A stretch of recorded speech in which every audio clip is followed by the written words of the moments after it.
Good morning, my dear students. We are going to learn chapter 7, The Kite Maker by Ruskin Bond. In this chapter, we will find out the main character, a boy Ali, and his grandfather Mehmood. This chapter is discussing about the love of grandson and grandfather and the respect to elders. This chapter is also going through the life of Mehmood, his childhood, and also about their recreation times. So let's start the chapter. There was but one tree in the street known as Gali Ramnanthan, an ancient banyan that had grown through the cracks of an abandoned mosque, and little Ali's kite had caught in its branches. The boy, barefoot and clad only in a torn shirt, ran along the cobblestones of the narrow street to where his grandfather nobbling dreamingly in the sunshine of their back courtyard. In this first paragraph, the main character, Little Ali, is being introduced. The story began by telling about a banyan tree that was grown through the cracks of an abandoned mosque. Our little Ali's kite had caught on its branches. Little Ali ran through the narrow streets to his grandfather. His grandfather was sitting in the back courtyard, dreaming about something in the sunshine. "Grandfather," shouted the boy, "my kite is gone." The boy exclaimed. The old man woke from his daydream with a start and, raising his head, displayed a beard that would have been white had it not been dyed red with mehendi leaves. This paragraph is talking about the appearance of grandfather. He woke up from his daydream, raised his head, and looked at our grandson, Little Ali. He inquired, "Did the twine break?" He asked. "Kite twines is not what is used to be." "No, grandfather, the kite is stuck in the banyan tree." The old man chuckled. Chuckled means a quiet laugh. With a little laugh in his face, he said, "You have yet to learn how to fly a kite properly, my child, and I am too old to teach you. That's a pity of it. But you shall have another."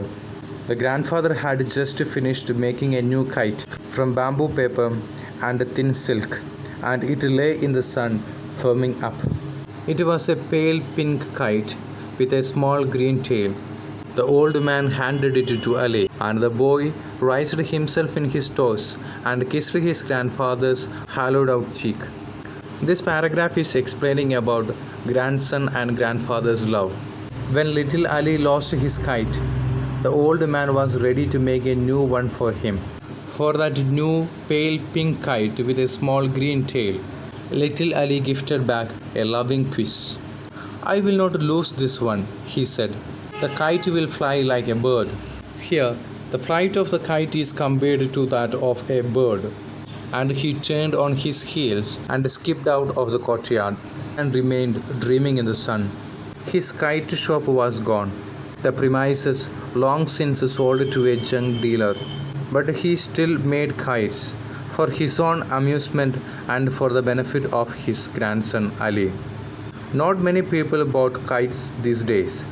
Adults dislike them, and children prefer to spend their money at the cinema. This paragraph is explaining about what was the job of this grandfather. He was a kite maker. His kite shop was gone. The place, the shop which he sold his kites, sold to a junk dealer. But still he made kites, not for a business, but for his own amusement and for the benefit of his grandson Ali. After that, we can see that in this paragraph, the author is talking about the change of life. Previously, lot of people were buying kites, but today, not many people interested to buy kites. The leisure activities changed. The adults dislike kites, and the children prefer to spend their money at the cinema, not for kite. Moreover, there were not many open spaces left for the flying of kites. The city had swallowed up the open grasslands that had stretched from the old fort's walls to the river bank. These two lines is also criticizing the changes that took place in the present society. Now we can see there is no grasslands. If there is, it is dirty too. All the open spaces were give way to sky-touching buildings. So there is no place for the children to play today. The author is criticizing that. But the old man remembered a time when grown men flew kites, and great battles were fought, the kites swerving and swooping in the sky, tangling with each other until the strings of one was severed. Then the defeated but liberated kite would float away into the blue unknown. In this paragraph, grandfather is recollecting his memories from the past. There was a time when grown men flew kites. There was great battles. The kites will twist and turn in the sky. They will tangle with each other until the string of one was cut off. Then the defeated but liberated kites will vanish from the sky, but we don't know to where they are going. They will vanish to an unknown place. I think some of you are still flying the kite and you have a lot of fun. I also heard about some competitions that you have. So that game is not completely vanished from our society, but the number of people those who are playing is reduced. Dear students, try to find out the difficult words and its meaning. Write that into copy. Make sure that you wrote the previous chapter's question answers into copy. After that, write the difficult words of this new chapter. The rest of the chapter we will see in the next class. Thank you.